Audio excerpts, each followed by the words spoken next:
Welcome, ladies and gentlemen, to Autism Fridays with Christopher Cleveland. Welcome back to Autism Fridays with Christopher Cleveland. I'm your host, Christopher Cleveland. In local news, the governor has issued a new executive order effective May 1st, 2020, moving Utah from the initial high-risk status it held beginning on March 16th to moderate risk, or what we would call Code Orange. This means that several new guidelines and provisos have been enacted to test out whether the spread of COVID-19 continues to rise or is mitigated to a few manageable cases. For example, restaurants are allowed for a limited number of hours for a limited number of reservations to have indoor service. Each of these reservations must then abide by the social distancing guideline and keep to a bare minimum of 6 feet away from each other, unless there are large families sitting together, in which case everyone else needs to watch out. Gyms, such as the one I used to frequent for my martial arts training before quarantine, have also been allowed to open under very strict rules that are enforced all the time. For example, in addition to social distancing, a mask needs wearing as much as possible. All equipment must be wiped down before and after use unless you bring your own and don't share, which I intend to do if I go back.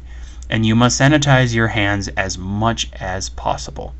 Classes that would normally be hosted in this gym are allowed to resume as well, under the proviso that they keep to under 6 students at a time, and each and every student, as well as the teacher, respects the social distancing bounds and or wears a mask. In addition, one door has been marked as the designated entrance through which you can only enter the building, while another is designated such that you can only use it to exit. Showers are prohibited within the building itself, and in fact the only usage you can have in the bathroom is to, well, do your business and or change into any clothes that you might need to change into. Otherwise, no luck getting into the bathroom or the little sauna that the place has. In other similar news, hotel lodgings are also similarly limited, and in fact, the governor even sided with the restrictions that Grand County enacted in the lodging department, calling it even stronger than the state-level restrictions on lodgings according to his executive order. I am pleased to say that these guidelines have also loosened up if and how I might be able to meet my mentees in person as part of the mentoring program. Middle and high school age students are allowed to meet up at approved locations with community-based mentors on condition that at the very least the mentors wear masks and or respect social distancing. As I am currently a school-based mentor, on the other hand, I operate under similar guidelines, but I must meet my mentees on school grounds such as the high school tennis court or the outdoor basketball court next to the high school cafeteria. Furthermore, my boss must be on campus grounds throughout the duration of mentoring, and if I find social distancing difficult, I must wear a mask. Fortunately, I have acquired a set of KN95 masks and intend to do just that whenever meeting mentees in person. However, even with restrictions loosened on gyms, restaurants, and other such non-essential businesses, schools continue to remain closed to holding physical classes with online curricula to extend to May 29th, which is the last day of school here and in many parts of the country. That said, the district continues to provide breakfast and lunch every school day for students without charge, with intention to provide breakfast on the last day. That last day being May 29th, which ends the program after the breakfast has been delivered. The public library also remains closed to the general public, but it too provides a free lunch for any kid who shows up, the limit being 1 lunch per child, and will likely be the free food service that extends past the school year's end. Talks of alternatives to the traditional graduation ceremony are already underway, with one idea I like a lot being to hold it on July 4th if the coast is clear, particularly during the Independence Day parade, where they can be the guests of honor and given a choice between wearing what would have been their prom dresses for the occasion, or their graduation caps and gowns, or something in the middle. Of biggest relevance here in Grand County is that the national parks will still be closed and camping has been limited to non-commercial purposes under very strict guidelines of their own. This was another decision with which the governor sided, supporting Grand County's decision to keep the national parks closed, as they would be at the heart of one of the biggest growths of cases in Grand County if allowed to continue offering services. All this said, Criticism has come up in loosening up restrictions, the biggest and most valid of these being that Utah is opening in non-compliance with the CDC guideline, which declares that states which reopen must see a consistent, steady drop in cases for 14 days before they can think about reopening. Granted, there has been some decline, but unfortunately the decline in question has not been consistent enough. In fact, on May 1st alone, there was an increase from 4,826 total cases on April 30th to the May 1st count of 4,981, with many people understandably concerned, especially here, that that number will only surge. The concern lies in the old expression, give an inch and they'll run a mile, the people of concern in this context being tourists rather than troubled children. A counter-argument, however, is that sooner or later restrictions would need to be loosened up, or else the benefits of remaining on lockdown would doubtless be outweighed by the drawbacks. Essentially, we stand on a scale, trying to weigh the dangers of a continued full-scale lockdown, or the benefits of loosening restrictions gradually, as Utah seems to be doing for the moment at least. All I can say to that is that time will tell which one was the right path, as it always does. This brings me to perhaps one of the most important topics that can be discussed in the mental health arena, particularly for those on the autism spectrum, after this brief break.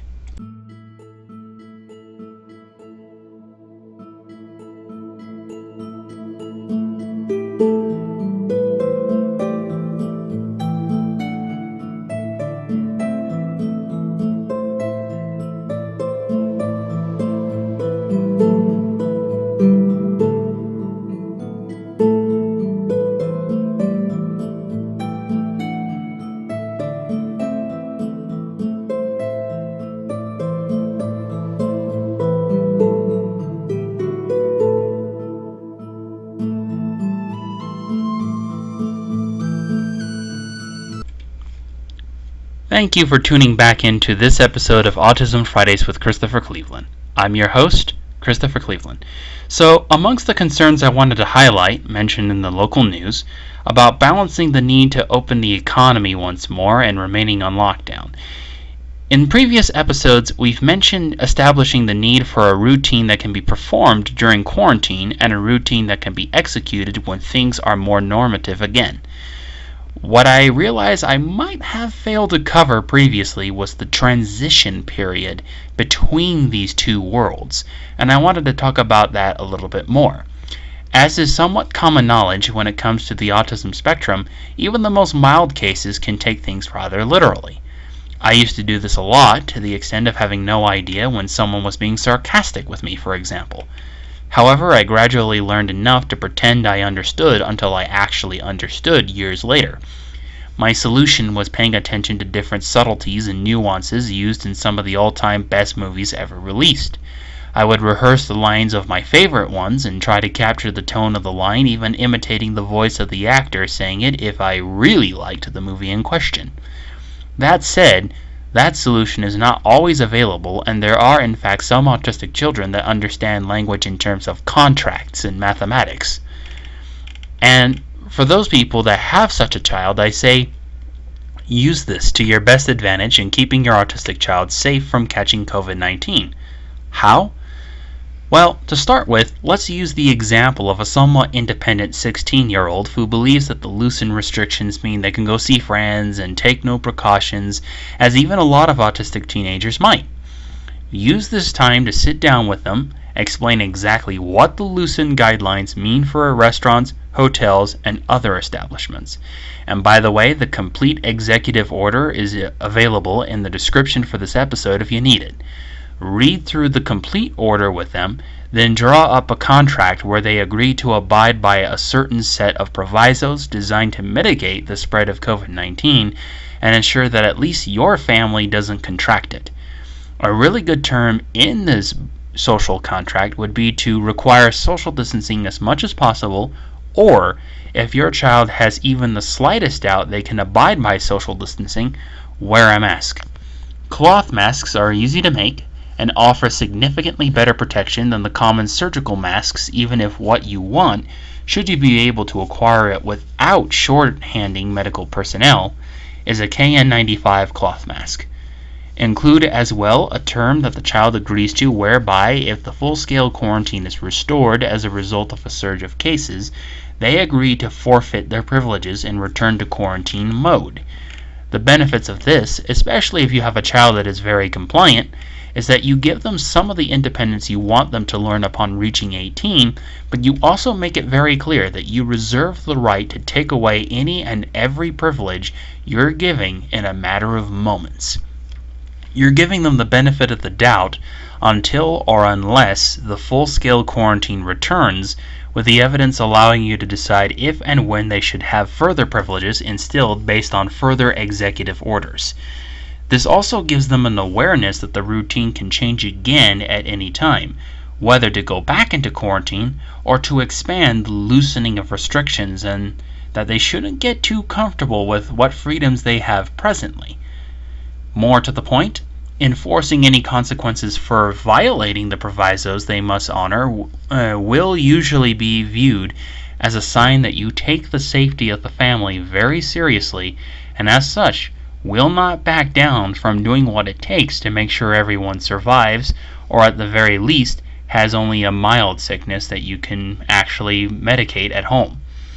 However, establishing with them their chances of survival in the event of attaining COVID-19, especially if a pre-existing condition might diminish those chances, will usually take care of serious need to enforce consequences, as it can be agreed that even most autistic people value their lives enough to avoid getting sick if they know the risks of not protecting themselves as a direct result.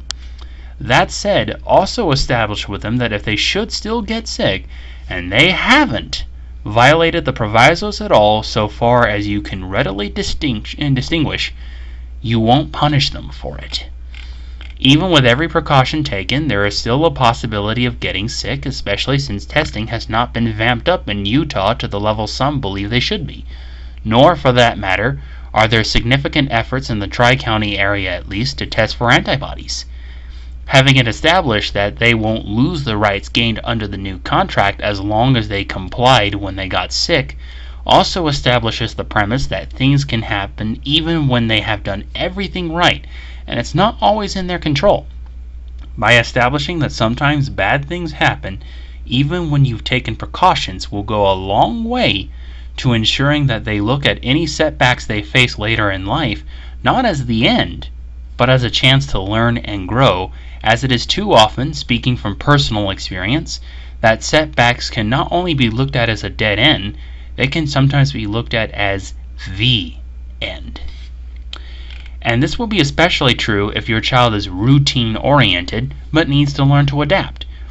It does so in a systematic process and puts the need for adaptation on terms they understand. No, the transformation that results from this won't be instant. But yes, it will be permanent as long as you keep track of the points where change has been observed, and you make sure that whatever changes you desire, you reinforce positively. With that said, we will come to everyone's favorite segment, Questions from Home, after the break. Thank you.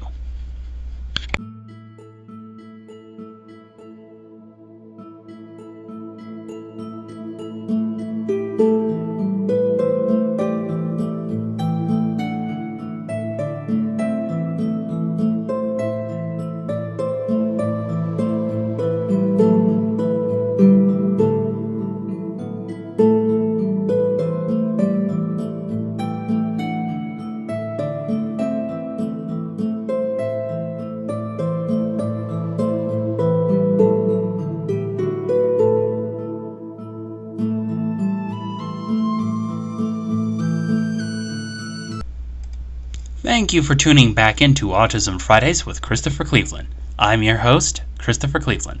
For our segment Questions from Home, we have several questions once more asked by Daniel from Moab's Grand Area Mentoring. For this week, Daniel has asked, Dear Chris, can you talk about the spectrum of autism? Have you seen attitudes toward autistic people change during your lifetime, and is there evidence that perceptions have changed more broadly? I would like to answer the first question And I do like it, in fact, because I have commonly spoken of a spectrum on the autism disorder both on this show and outside of it in real life. However, in the interest of logic, I'll start with where I fit on the spectrum to kind of set up the scene. I am what has been commonly called high-functioning autism. Specifically, I was diagnosed with Asperger's syndrome, which is the most common disorder for those who experience only mild indications of autism, or at the very least nothing that would impede success in the road of life. This disorder often manifests itself, as mentioned before, in social quote-unquote quirks, such as inability to grasp intangible concepts like metaphors and idioms, such as I did for a long time. People with Asperger's syndrome also present with a myriad of different marvelous talents. An army mother I know, for example, believes her son and eldest grandson are both mildly autistic, and says that her son has presented with amazing reflexes where dueling and sparring are concerned, as well as great physical coordination when he was a kid, even compared to what was average for athletically inclined children. And he was able to use this to become a recruit in the Army, where he continues to serve to this day in active war zones whenever he is deployed. I myself would like to believe that the talents that distinguish me are my powers of language, understanding rules and connotations to languages, and helping people with writing effective documents amongst others, as well as anything to do with history before the 1600s, excluding civilizations that have 1,000 or more years of history, such as Japan. However, it's more common, though far from absolute, for such amazing talents to present themselves in anything to do with numbers, money, and even medicine, to name a few. The mildly autistic are also more likely, usually, to live independently, but this can change depending on any other disorders that are present within the mind of the Asperger person in question. An example of this was a friend of mine who would also be considered high-functioning autistic, but he had a correlation with ADHD, social, and general anxiety. This means that he is totally functional logically and can carry a conversation amongst other things with people he trusts, but is emotionally debilitated where his independence is concerned. However, Asperger's syndrome itself, by itself, can and oftentimes has resulted in people who have social deficiencies, but are capable of the big things, such as living on their own and getting a job. This is what's often considered the contrast. Something that's often considered the contrast of Asperger's syndrome, is savantism.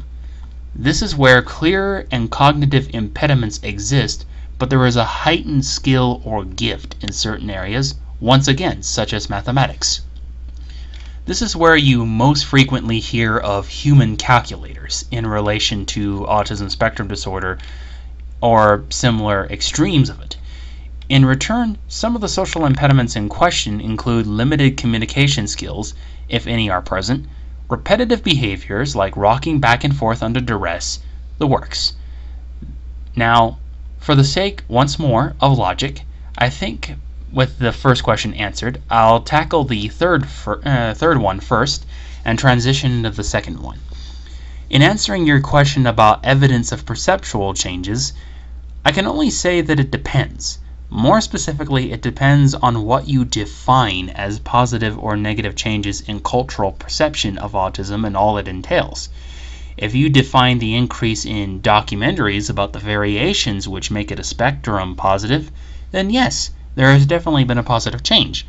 Should you define TV shows that are based around an autistic protagonist as a positive sign of perceptual change, then yes, there is evidence of positive change too.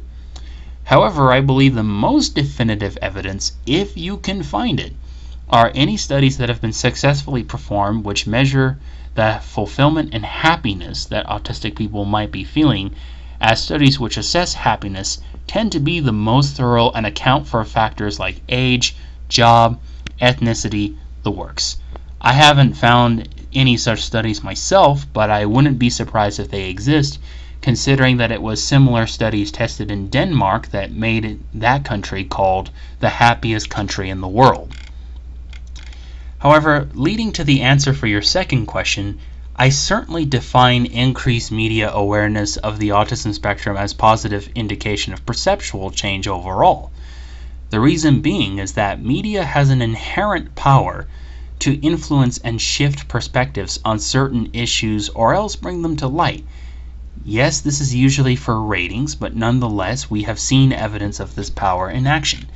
Case in point, a rather understandable criticism of Hollywood is its plethora of films centered around a male and, oftentimes, white protagonist. When Disney released 1998's Mulan, centered around a woman from China, it inspired a generation of girls to pursue their passions, whether it was joining the military, as the titular character did, or pursuing a science. Since the release of Mulan, in fact, funding for programs which encourage girls to pursue the sciences while in school has only increased exponentially from 1998 to the present. 2017's Wonder Woman would later do the same thing, but on a much larger scale in my opinion, especially when people learn that the actress who played the aforementioned character actually served in the Israeli army before acting as per the laws which govern military recruitment rules mandated within Israel itself. We've also had films which have inspired minorities to overcome certain adversities, and a number of the celebrities who partook in making these films have foundations devoted to helping younger generations with achieving their dreams, whether they're a minority or whether they have a speech impediment like stuttering, as Samuel L. Jackson is famous for having covered in his foundation for those who stutter. Media also has the power to help inspire us to learn more about the people around whom they're centered when biopic movies, for example, are done right. A great case in point of this, in my opinion, when I saw Rocket Man, which was released last year, I decided to do a little more digging around and learn more about Elton John, who was, as mentioned before, the focus of the biopic film after I got home from my trip in California. Point is, while parents are right to tell their children not to believe everything they see and hear on TV, media of all kind does still have a power to subtly influence how we think and feel on certain demographics, and autism is no different. Every time a movie or TV show represents the disorder in a positive light, it does change perspectives, and I have seen this. Unfortunately, I've seen what happens when the opposite is true as well. Probably the most insipid example of this was when a lady I had encountered in St. George asked me if all autistic people were colorblind. Imagine the shame I felt in having to explain to her that there is no more likelihood of being colorblind if you're autistic than if you're not. It was torture. Torture, I say! Media and joking aside, though, there has certainly been a shift on the local level and cultural paradigms about autism so far as I can see. For instance, when I was a child, it was a widespread belief that the eccentricities I displayed as a teenager revealed someone who would be lucky to graduate high school, much less hold a job and live independently. When I graduated with honors and a 3.8 GPA in 2012, held a steady restaurant job every season for 3 years, and won trophies in debate, I'd like to believe it got some people re-evaluating their judgment calls on other autistic kids as well. Because that's exactly what happened with my high school history teacher, who initially doubted I'd make headway in debate, but admitted when he was wrong and supported me from then on after I averaged third place with a few first place victories in my categories. The most prominent of these achievements was third place in region oratory in my first year, as well as ranking one of the top 20 orators of the state that same year. And now, with the COVID-19 pandemic on our hands, the media, to bring it back to them, not only uses this power, but reveals to us the people, that it also has a duty. It has a duty to report the facts, regardless of the outlet you're talking about is Fox News or CNN, when it comes to COVID-19's pathology. The media has a responsibility to give hope where it is applicable, and apply as little hype to that hope or to the facts of COVID-19 spread as much as possible, regardless of the damage it might do to ratings. But most importantly, the media has both the power and a duty to guide and aid people through the knowledge they offer in how they can adapt to a profoundly changed world, how they might begin to pick up the pieces of the life they had as applicable, and inform us on how we can keep ourselves safe regardless of any failures on the part of our state or national officials that may have been revealed to us. Whether I am contributing to this very role or not, only time will tell, even if I wish to believe I am. But whether or not powerful outlets like MSNBC, CNN, or Fox News are doing their job in this regard, that's for you to decide, preferably with no bias in your heart, mind, and soul as much as possible whenever you're examining any of them. I'm sorry if that's a bit of a long-winded answer, but I hope it does answer your questions. I hope this helped you clarify any confusion at the heart of your queries, and I hope you keep tuned in for future episodes where your other questions are answered. Most important, I hope this answer helped anyone else with a similar query in mind, and I hope this show has helped the people for whom this is aimed. This has been Autism Fridays with Christopher Cleveland. I'm your host, Christopher Cleveland, and I hope everyone watching remains healthy, safe, and happy until next time. See you next week with another episode. This episode is dedicated to Milt Stop and Eat located in Moab, Utah. Since 1954, when it was founded by a local man named Milt, it has provided delicious cheeseburgers, tasty milkshakes, and absolutely delectable french fries, just to name a few items on the menu. After Milt retired over 25 years after founding it, my stepmother's parents took over ownership and ran it for nearly 30 years, retiring in 2003. After that, Milt Stop and Eat eventually found its way into the ownership of someone with whom I am fairly well acquainted, who has owned it ever since. I am proud to say that I am a regular at this local, cozy little place, which provides fresh, tasty food for amazing prices when compared to the competition. Check out Milt Stop and Eat for yourself and help support the local economy by ordering from this historic establishment today.